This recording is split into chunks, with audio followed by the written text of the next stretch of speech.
So whenever I look at trials, I look to see what question does it really answer. And so the Vision trial looked at, does targeted radioligand therapy benefit patients with PMSA positive metastatic castrate resistant prostate cancer who've at least received one previous second generation androgen therapy and one taxane based regimen.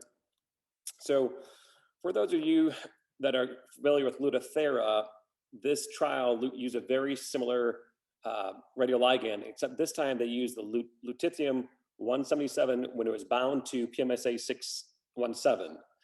And this targeted radioligand binds to the PMSA receptor that stands for prostate specific membrane antigen, and it's then brought into the cell, and the lutetium is a beta emitter, and it's able to deliver targeted beta radiation that damages the DNA of both the targeted cell, but also to the microenvironment surrounding the target.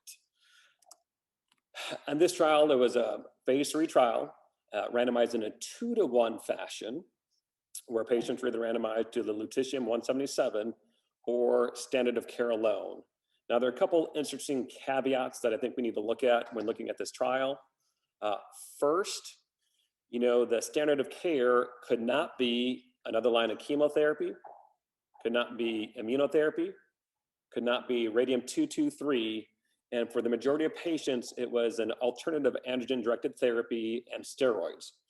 It could also be palliative radiation, though. The other important thing is when they looked at the trial, every known lesion had to be PMSA positive, meaning if you had some lesions that were PMSA positive and some that were negative, they were excluded from the trial. For community oncologists, it's also important to realize that they use the gadolinium-68 PMSA 11. The reason it's important for us to realize that is the half-life of this radioisotope is only about an hour. And so there are not a lot of generators around. And so you need to find a cyclotron or talk to the companies making it. The good news is at the end of May, there is a second PMSA isotope that was approved by the FDA that uses fluoride 18 called piflufolastat. And that one has a longer half-life, more than 3 hours, and then should be able to be used again with this type of therapy. So once the patient was randomized and proven to have PMSA positive disease, they were stratified by important factors: ECOG status, high-low LDH, liver metastasis, which tends to be a very negative prognostic indicator. And then they were either randomized again to get standard of care versus this lutetium every 6 weeks for 4 cycles and up to 6 cycles at the last stages. The other interesting thing about this trial is it used what they call alternative endpoints, meaning if either endpoint was met, it would be considered a positive trial. So it looked at both overall survival as well as radiographic progression-free survival as endpoints. The secondary endpoints were symptomatic skeletal events, overall response rates, biochemical PSA control, and importantly, quality of life and pain.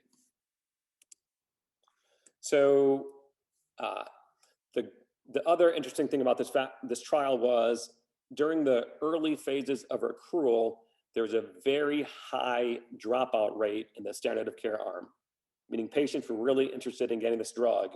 Those that cannot get the drug went on to some other form of therapy. So after about 2 years of doing it, and really since 2019, they did a subgroup analysis. Now in the overall survival, and they went to the FDA and they got the FDA approval for this because it was initially going to be a 1-to-1 randomization. And when all these people were dropping out, it almost turned into be a 2-to-1 randomization.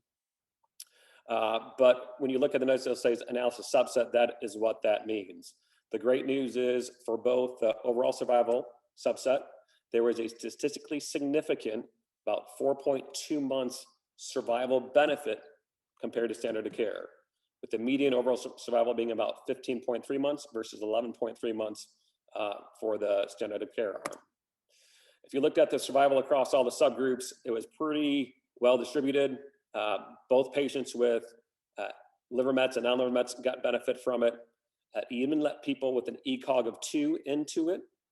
The only subset that might not be significant was the race. And I think it's because the numbers were so small. There were only 20 Asians in this trial, 9 in the lutetium arm and 11 in the standard of care arm, and it just barely crossed the line. So again, overall, I think it benefited all subgroups.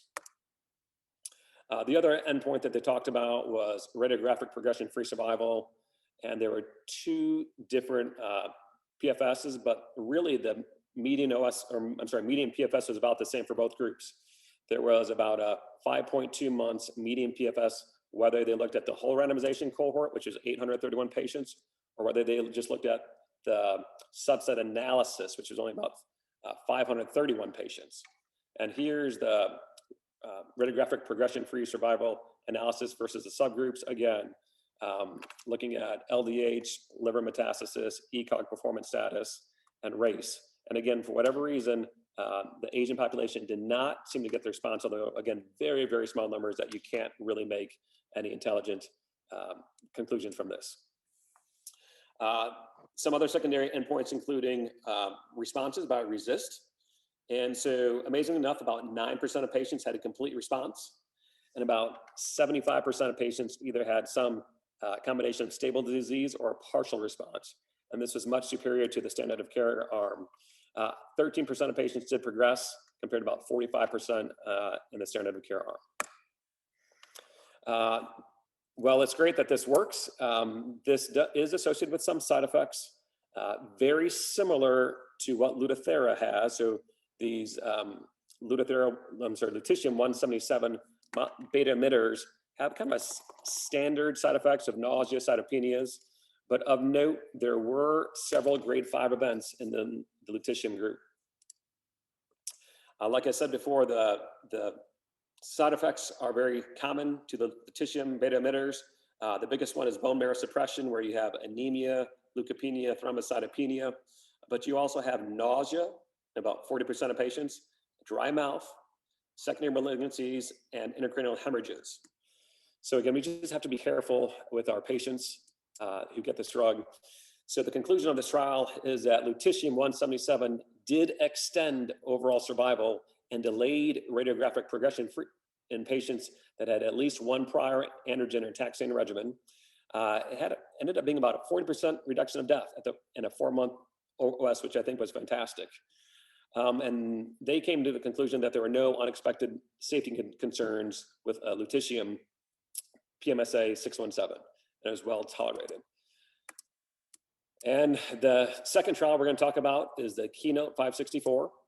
And it answers the question, does adjuvant immunotherapy with pembrolizumab benefit patients with renal cell carcinoma status post nephrectomy?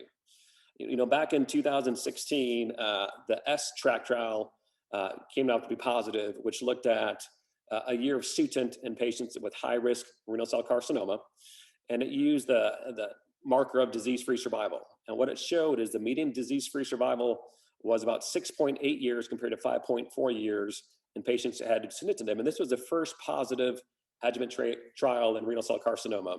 They looked like previous therapies such as IL-2, but nothing else had any benefit. However, 3 other subsequent trials, one with Sutent, one with sorafenib, and one with axitinib, all did not demonstrate any more disease-free survival. As a matter of fact, if you look at the NCCN guidelines, sunitinib is now a category 3 recommendation for adjuvant therapy, meaning most people feel it's probably not worth the toxicities associated with it. And in Keynote 564, what I was able to do is take about 1,000 patients, randomized in a 1-to-1 fashion to either pembrolizumab at 200 milligrams, Q3 weeks for a year, or placebo every 3 weeks for a year as well. And with this trial, you had to have confirmed renal cell carcinoma, a nephrectomy less than 12 weeks prior to randomization, a PS of 0.1, and then the tissue was assessed for PD-1 status, although it was not necessarily, you did not have to be PD-1 positive in it. The big news was that both at 12 and 24 months, there was a statistically significant, about 8 to 9% benefit in disease-free survival with a hazard ratio of 0.68. There are not enough events in either the Pembro arm or the placebo arm to really reach a median DFS event, but this was thought to be statistically significant and I think highly relevant to our patients. Now, of note, during the trial, they said they wanted high-risk patients or high-risk features.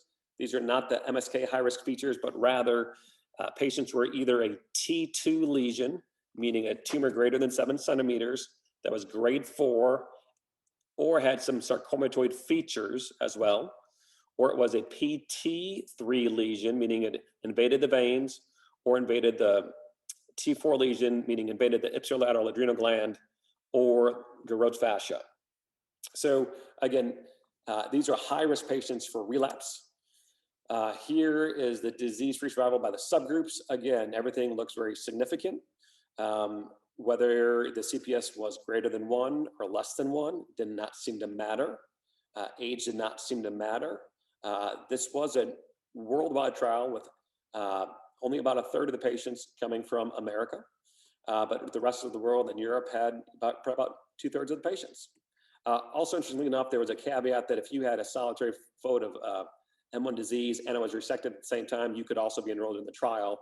And though those little numbers are long, those really look like beneficial to that small subgroup of patients.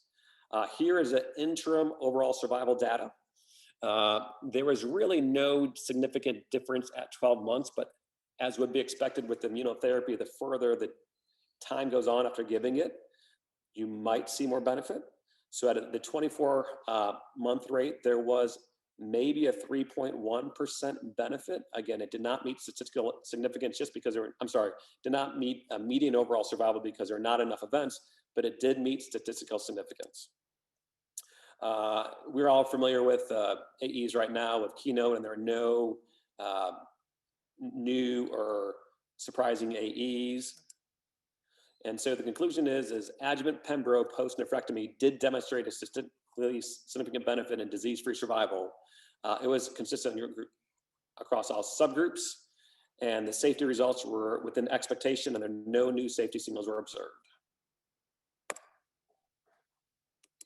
And thank you.